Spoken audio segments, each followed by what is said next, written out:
Hello friends, let us now solve a graph, response and log drug dose. So first B,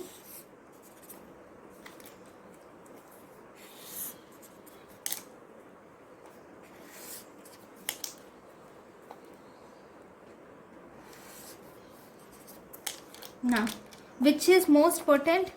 B is most potent. Which is more efficacious? See, this is A, this is D. D is more efficacious. Okay. Thank you for watching.